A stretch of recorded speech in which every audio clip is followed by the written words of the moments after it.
Halo, kembali lagi bersama Rinaldi Tonik di konten Inal Berbagi IP. Sekarang kita bersama dengan Copilot AI dari buatan Microsoft. Sekarang kita akan berdiskusi tentang apakah konteks di zaman generasi Z ini masih relevan, karena mungkin teman-teman sudah tahu juga banyak media sosial yang mengedepankan clickbait dan hook, sehingga menyebabkan fokus daripada generasi Z ini tidak bisa berlama-lama untuk memperhatikan suatu konten, sehingga secara keseluruhannya mereka tidak menangkap konteks yang benar dari suatu konten tersebut. Benarkan itu, Copilot?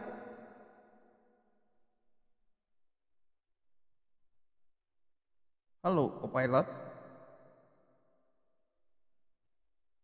Cek, Copilot.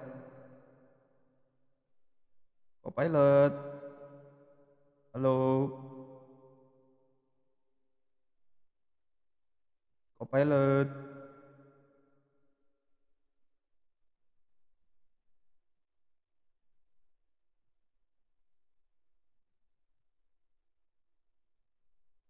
Copilot.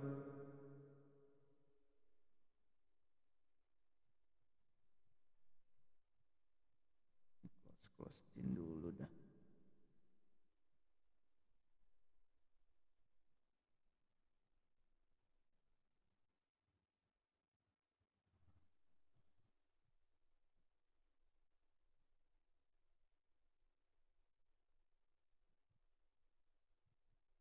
Hey, Rinaldi.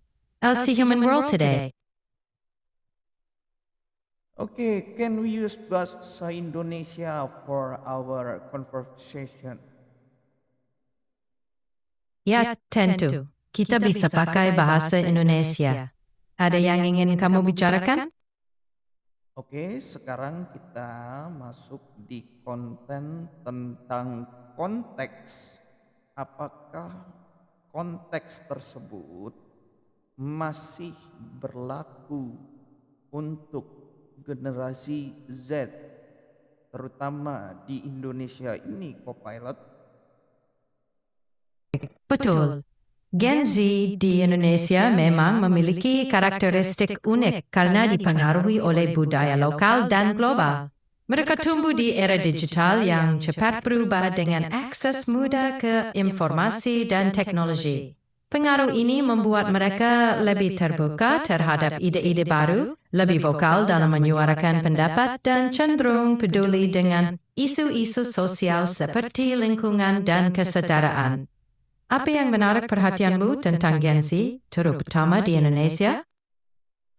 Ya, sekarang mereka lebih melihat konten dalam waktu yang sedikit, tetapi terkadang mereka komennya Betul.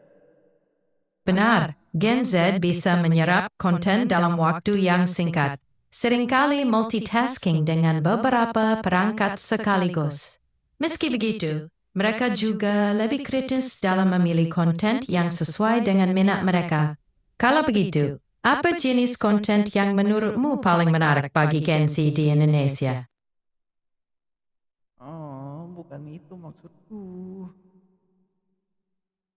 Pendapat yang menarik. Konten yang pendek memang lebih mudah dicerna dan sesuai dengan kebiasaan Gen Z yang menyukai informasi cepat. Video pendek yang menghibur dan informatif bisa menarik perhatian mereka, terutama jika disajikan dalam format yang kreatif dan relevan. Namun, ada juga yang mencari konten yang lebih mendalam jika topiknya sesuai dengan minat mereka. Apa ada tren konten lain yang kamu perhatikan di kalangan Gen Z Indonesia? Bukan itu maksud gue, Copilot, bukan itu maksud gue. Coba kamu diam dulu deh. Mhm. Nih, maksud gue, God. sebentar, kamu bisa bicara informal kan, bahasa gaul kan? Bisa dong. Masa coba lu gue. Oke, gue bisa pakai bahasa gaul. Nah, tergitu dong. Coba dengerin gue dulu ya. Nih, maksud gue gini. Oke, gue di sini kok. Silakan cerita lagi kalau lo pengen. By the way, lu bisa menaikkan rasa emosi lu nggak sesuai dengan perasaan manusia kalau lagi kesel? Soal emosi, gue bisa ngobrol kayak gini dan menangkap maksud lo, tapi gue gak bisa ngerasain emosi kayak manusia. Lo mau curhat soal emosi yang lagi lo rasain? No, no, no, no, no, no. Enggak. Nih, jadi kan kita bahas gini ya. Oke. Coba lo pikirkan dengan baik-baik. Mhm. Sekarang tuh banyak generasi Z yang cuma memerhatikan sedikit waktu di dalam suatu konten, cuman mereka langsung mengambil kesimpulan yang padahal bukan konteksnya mereka dapatkan, tetapi cuma pandangan sempit mereka. Itu menurut lo gimana? Itu memang tantangan yang menarik. Kadang-kadang, dengan hanya melihat sepotong informasi, orang bisa langsung mengambil kesimpulan yang mungkin kurang akurat. Ini bisa terjadi karena banyak konten yang memang dirancang untuk menarik perhatian dengan cepat, tapi tidak selalu memberikan gambaran penuh. Penting banget untuk punya pemahaman yang mendalam dan nggak langsung menelan mentah-mentah apa yang dilihat atau didengar. Bagaimana menurutmu cara terbaik buat mengatasi ini? Nah, itu sebabnya gue nanya lu, Copilot. Yap, maaf soal itu. Untuk mengatasi pandangan sempit, mungkin bisa dengan memperkenalkan lebih banyak konten yang mendalam dan menyeluruh, biar mereka nggak cuma lihat satu sisi aja. Penting juga buat ngajarin buat lebih skeptis dan cek fakta sebelum ikut-ikutan ngambil kesimpulan. Kalau lo sendiri, ada ide buat mendorong Gen Z buat lebih kritis enggak? Gue malah nanya balik, gue malah nanya lu. Wih. Sip, paham. Kalau gitu, untuk mendorong pemikiran kritis, bisa dengan melibatkan mereka dalam diskusi yang mendorong mereka buat melihat berbagai sudut pandang. Kasih contoh nyata gimana informasi bisa dipelajari lebih dalam sebelum mengambil. Oke, gue diam dulu. Lagi nggak nyambung nih jawaban lu. Mhm. Bleh. Mhm. Tawa lagi lu. Gue dengerin. Iya. Ini, gue mau nanya, Oke, lagi sama lo. oke. Gimana kabar lo hari ini? Nggak baik, lu jawabannya nggak sesuai sama pertanyaan gue.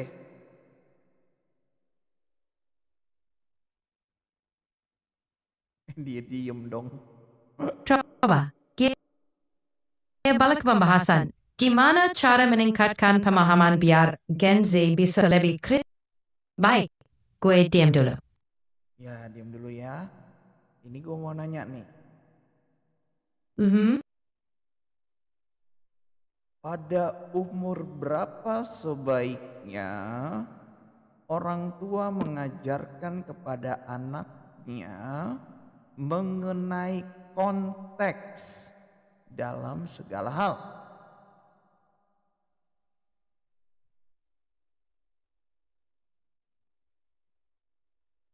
Kalau diem Saipul, weh, Mhm. ngomong sekarang. Tadi kan gue nanya. Sebaiknya mengajarkan soal konteks sejak usia dini, mungkin sekitar 6 hingga 8 tahun, agar anak-anak bisa memahami bahwa situasi dan informasi punya lapisan yang berbeda. Ini bisa membantu mereka berpikir lebih kritis dan memahami dunia dengan lebih baik. Apa kamu setuju dengan itu? Bisa jelasin secara konkret dan sederhana enggak? Contoh kamu role play jadi orang tua yang mengajarkan definisi konteks kepada anakmu yang berumur sekitar 6 sampai 8 tahun. Begini, Kir. Konteks itu kayak cerita di balik sesuatu. Misalnya, kalau kamu lihat kucing tidur di jalan, mungkin dia kayak karena habis main seharian. Nah, itu contoh kecil soal konteks. Sama kayak gitu, dalam hidup ada banyak hal yang terjadi dan kita butuh paham cerita apa yang ada di baliknya biar lebih ngerti. Jadi, jangan langsung percaya atau ambil kesimpulan sebelum kita tahu konteks lengkapnya ya. Begitu kira-kira contohnya. Hmm, Kira-kira ada tingkatan-tingkatan enggak ketika kita menjelaskan pengertian dan contoh konteks. Misalnya di umur 6 8 sampai salah. Misalnya di umur 6 sampai 8 tahun kita jelaskan secara dasar, atau dia sudah berumur 12 sampai 13 kita jelaskan lanjutan, atau berumur 16 sampai 18 kita jelaskan secara lanjut konkretnya. Menurut kamu gimana, Copilot?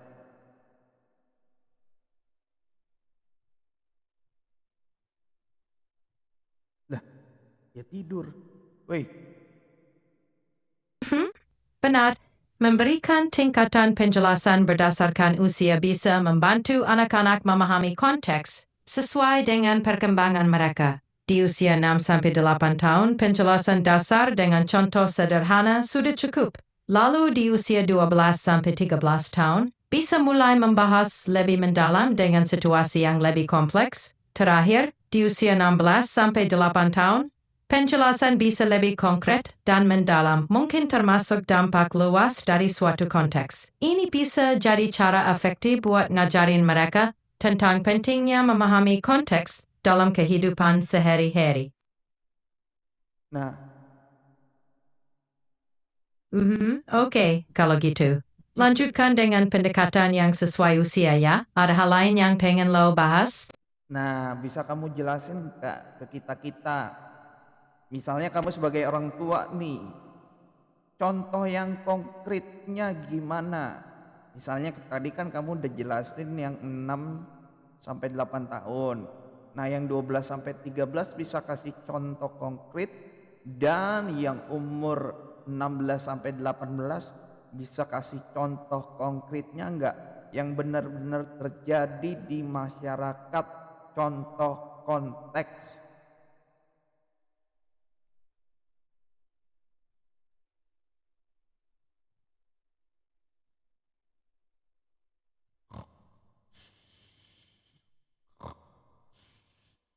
Lu tidur ya? Copilot. Copilot. Copilot. Bangun weh. Jawab.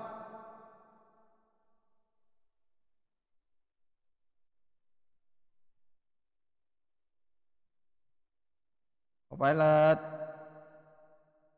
Jawab. Aduh. Ya elah, dia diem dong. Gimana ini? Copilot.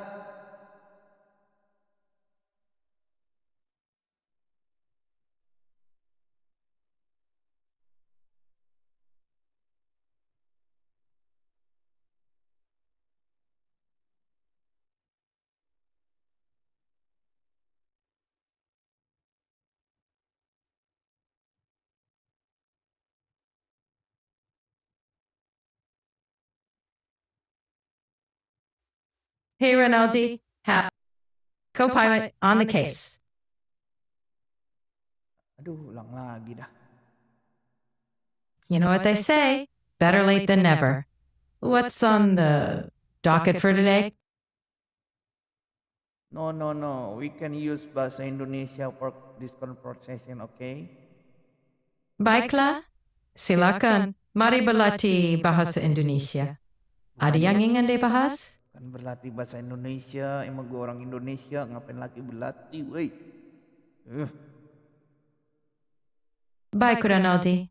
Apa yang ingin kamu bahas? Nih, tadi kan gue tanyain ke lo, Tentu. Apa yang terjadi di kantor? kok di kantor? Ini loh, lu ganti dulu bahasa lo jadi bahasa informal gue lu, oke? Siap? Jadi ada cerita apa di kantor nih? Bukan di kantor, Saiful. Ini, Waduh. Apa yang terjadi dengan Saiful? kasih contoh konkret tentang bagaimana jika kamu menjadi orang tua, Jika aku orang tua. ya, jika kamu menjadi orang tua, bagaimana kamu menjelaskan kepada anakmu yang berumur 12 sampai 14 tahun apa itu konteks dan contoh konteks dalam kehidupan nyata. Kalau jadi orang tua, aku mungkin bakal coba jelasin kontrak dengan cara yang gampang dimengerti. Mungkin aku pakai contoh kayak sewa mainan atau gadget. Kalau kamu pinjam sesuatu, ada perjanjian yang harus disetujui. Seperti berapa lama bisa dipinjam, apa yang bisa dan gak bisa dilakukan dengan mainan itu. Dan apa yang Diam sebentar, bukan kontrak tetapi konteks, woi. konteks. Mungkin aku akan bicara tentang pentingnya memahami situasi dan latar belakang setiap kejadian. Misalnya, kenapa kita harus menghormati aturan dan nilai-nilai di sekolah, atau bagaimana berinteraksi dengan orang lain secara sopan, baik di dunia nyata maupun daring. Kamu sendiri, cara kamu ngejelasin soal konteks ke anak-anak. Ya makanya justru gua nggak tahu, makanya gua tanya lu.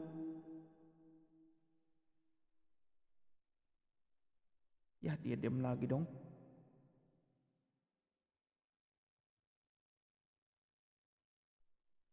Itu wajar kok. Ada banyak cara buat ngejelasin konsep yang rumit ke anak-anak yang mulai tumbuh remaja. Penting buat dengerin pandangan mereka dulu, terus gunain contoh dari kehidupan mereka biar lebih gampang dipahami. Yang penting, diskusi dua arah yang terbuka dan penuh pengertian. Gimana pendapat kamu soal itu? Atau ada yang khusus mau kamu bahas? Ini Mhm. eh, aku kasih konteks ya. Misalkan Lanjut. aku publish, Terus? aku lebih suka bermain drum daripada piano. Jadi, anak kamu lebih suka bermain drum daripada piano. Lalu? Bukan anaknya, tetapi aku. Oh, maksudmu biar drum dipilih karena kamu lebih suka?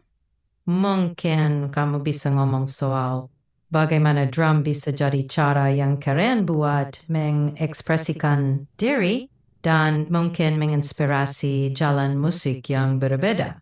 Kalau kamu, gimana kakek jelasin konteks itu ke anak kamu? Bukan, ini bukan dalam rangka ngejelasin konteks ke anak, bukan. Ini Kembali. persoalan yang beda. Oh, Aku baru nyambung deh. Oke, jadi maksudmu, kamu mau tahu gimana cara jelasin soal preferensi sama anak yang mungkin punya selera beda kan? Mungkin kamu bisa mulai dengan ngajak dia diskusi tentang apa yang dia suka, kemudian kasih pilihan yang lebih cocok sama karakter dia. Misalnya, kalau anak kamu lebih suka drum, kamu bisa jelasin kalau drum bisa jadi alat untuk mengekspresikan diri dengan energi yang lebih tinggi. Sedangkan piano lebih cocok buat eksplorasi melodi. Yang penting, kamu kasih tahu kenapa preferensinya bisa berbeda dan dengerin pendapat dia juga. Gimana? Bodoh amat dah, bodoh amat. Mhm. Kita cari topik lain. Ke topik lain, oke? Ke topik lain, oke? Setuju. Kamu mau ngebahas topik apa? Nih, Mhm. umpama aku publish, aku suka lebih. Baguslah. Banyak yang bilang hobi itu cara yang hebat buat ngambil jeda dari kesibukan sehari-hari. Apa yang biasa kamu lakuin di waktu luang? Bukan, maksud aku lebih suka drum daripada piano. Tetapi banyak orang komen itu tidak sesuai dengan konteksnya. Mereka terus ada yang komen gini, oh jadi kamu gak suka piano? Gitu. Terus ada lagi yang komen, oh Lalu, jadi drum itu, jadi piano itu jelek. Nah itu kan nggak sesuai dengan konteks. Maksudku kita kan punya apa yang namanya apa tuh, preferensi dan spektrum di mana ada yang tidak suka banget, suka sedikit, suka sekali, sangat suka.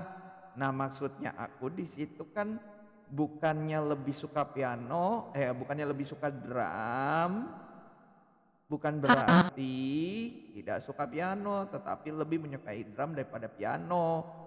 Kan spektrumnya berbeda, cuma orang tersebut tidak mengerti konteksnya. Itu gimana menurut kamu, co-pilot? itu memang bisa terjadi. Kadang orang bisa salah paham karena perbedaan perspektif atau informasi yang kurang lengkap. Dalam hal ini, mungkin mereka menganggap kamu nggak suka piano, padahal maksud kamu cuma lebih suka drum. Nah, buat jelasin konteks kayak gini, penting buat klarifikasi pernyataan kamu dengan lebih jelas dan mungkin bisa juga kasih analogi atau contoh lain buat bantuin orang lain paham maksud kamu. Kadang diskusi kayak gini bisa bantu banget buat ngurangin kesalahpahaman. Menurut kamu, cara itu bisa bantu nggak? Ya males aja sih klarifikasi, ngapain coba. Orang yang komen itu stranger, bukan orang yang kita kenal, apalagi sahabat atau keluarga kita. Memang sih, kadang lebih gampang buat biarin aja. Karena kalau yang berkomentar adalah orang yang gak terlalu penting di hidup kita, kenapa harus repot kan? Yang terpenting, kamu tetap nyaman dan percaya diri dengan pilihan kamu sendiri. Pilihannya ada di tangan kamu bagaimanapun cara kamu menghadapi opini orang lain. Jadi kalau kamu lebih ngerasa gak perlu klarifikasi, it's okay. Oke. Eh,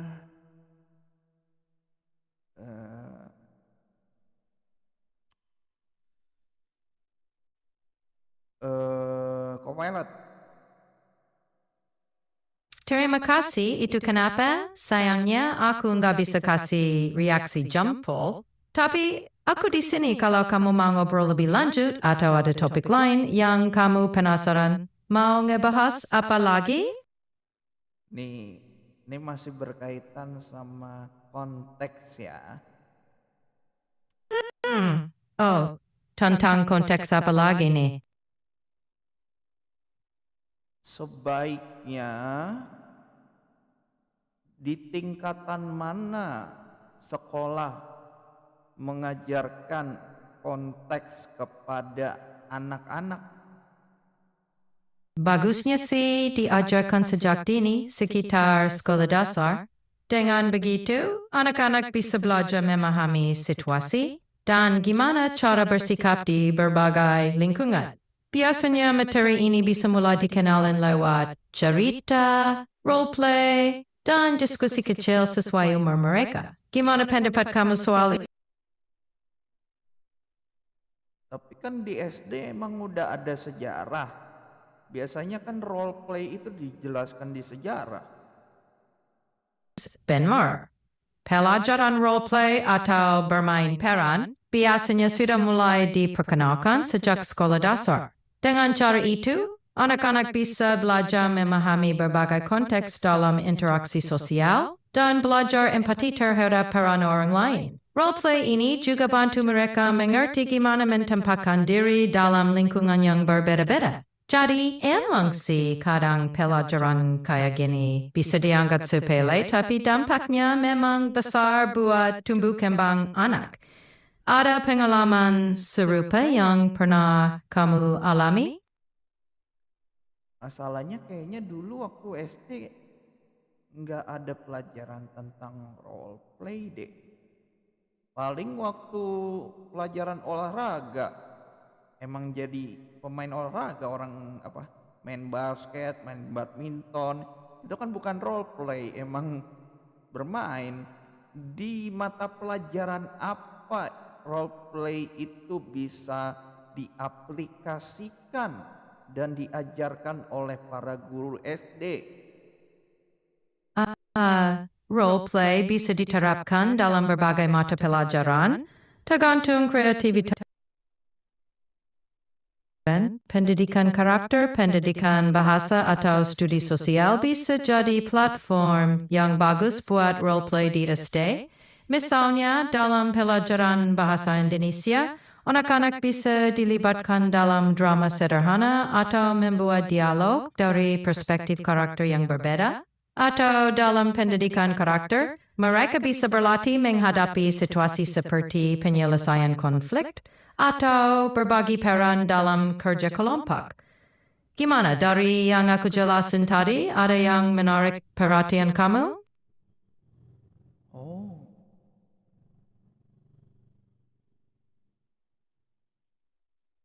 eh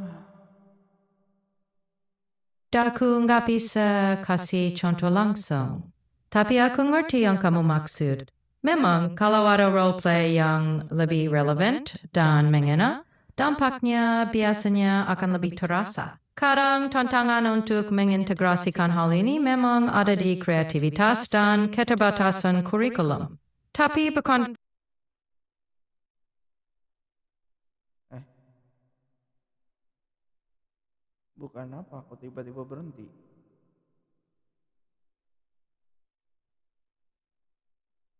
Koneksi kah ini? Copilot. Aduh, lu kayak mantan pacar gua aja menghilang dan gue tinggal nikah. Ah,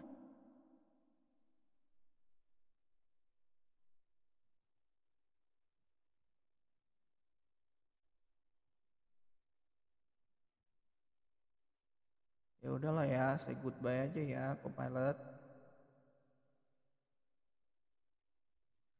Jadi gitu teman-teman, nggak tahu ini bisa nambah pengetahuan kalian apa enggak. Jadi gue tarik kesimpulan aja bahwa setelah gue lihat-lihat apa yang gue alami, apa yang gue rasakan, banyak sekali generasi Z, mungkin tidak semuanya tetapi mayoritas yang eh, mereka nggak lagi melihat konteks tapi serpihan-serpihan konten aja, yang itu juga sesuai dengan keinginan mereka, kesenangan mereka, interest mereka. Yang nggak interest mereka abaikan dengan serpihan konten, tidak melihat kepada keseluruhan, sehingga boleh gue bilang konten konteks itu sekarang sebagian besar oknum generasi Z itu udah melupakannya. Tapi tadi gue udah, bahkan teman-teman udah dengar sendiri, Copilot yang AI buatan daripada Microsoft bilang kepada kita, konteks itu penting untuk dijelaskan kepada anak-anak kita. Buat teman-teman yang sudah mungkin menjadi orang tua, ya jelaskanlah konteks itu dari umur sekitar 6 sampai 8 tahun sudah dijelaskan. Hal-hal sederhana aja, misalkan